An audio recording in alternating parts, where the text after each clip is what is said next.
I've always knew that I wanted to direct something. And I always wanted to tell a love story because it just feels like something that everybody can relate to. It's a wonderful journey of making a movie. And, you know, I spent the last 3 years doing this. A Star is Born, the history of it, obviously has been proven to be a timeless tale. I just wanted to tell as honestly as I could what a relationship can be like. But I wanted to make it cinematic, so you want to create characters that are compelling in times larger than life. And then you add the element of music to it, just brings it up in an even higher range.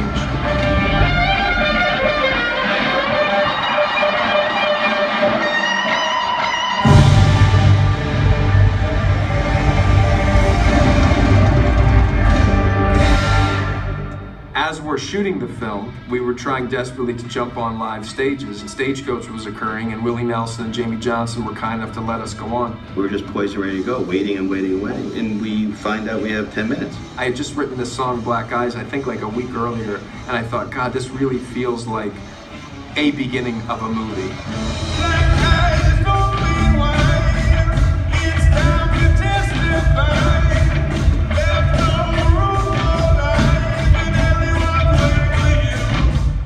Yeah, that's it. That's kind of me as a filmmaker in this moment. That's Jackson. It was checking a lot of boxes that I thought were cool. But once we shot it, I thought, I don't know how I could have a more powerful opening than this. And it's so electric. I mean, that opening shot of those guitars, just like, it literally feels like there's electricity just flying through the screen.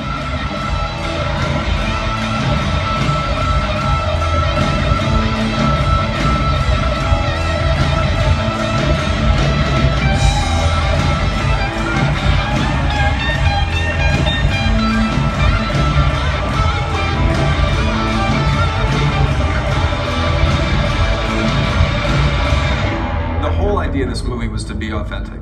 I knew that I had the real deal with Lady Gaga, so she really set the bar. If the rest of the movie didn't match her authenticity, the story was never going to take off. That Arizona sky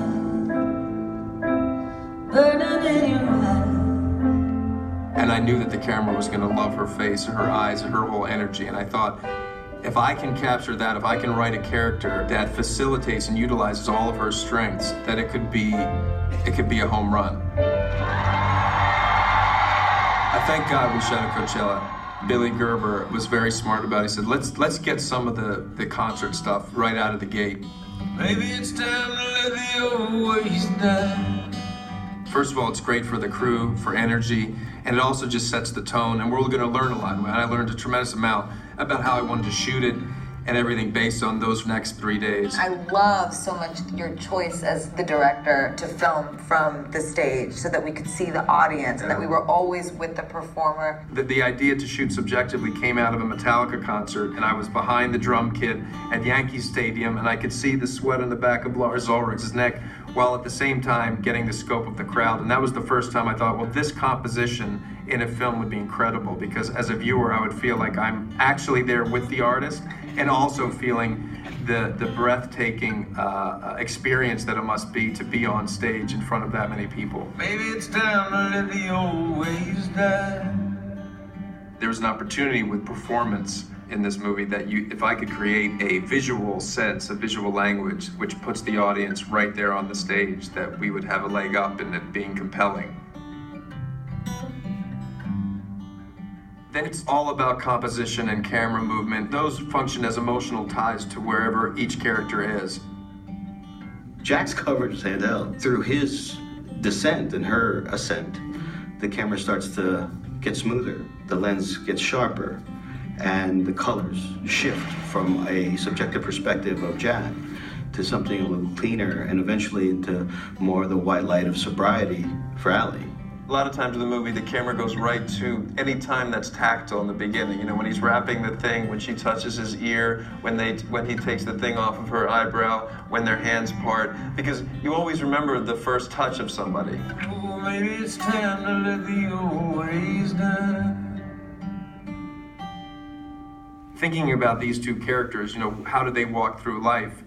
That then informed how I was going to shoot both of them. And Jackson, to me, is somebody who has lived an internal life, being famous. He's being looked at all the time, so he's kind of avoiding it. So we're often shooting the back of his neck or profile, As he comes to terms with his life and his past and the trauma that he had as a child, the camera slowly leaves him nowhere else to go.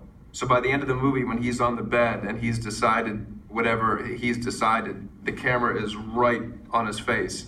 And there's no more hiding. I have some good news. Yeah. I'm not gonna go to Europe. Allie isn't even aware of her power. And so the camera's always looking at her right full on. One of my favorite compositions is the beginning of the movie where she doesn't even know that she's being watched, but the movie is slowly saying, no, no, no, we see it even if you don't. And then she hangs up the phone, she walks out to look in the mirror. So all of a sudden the bathroom is a stage. And the movie is telling you that she's the star.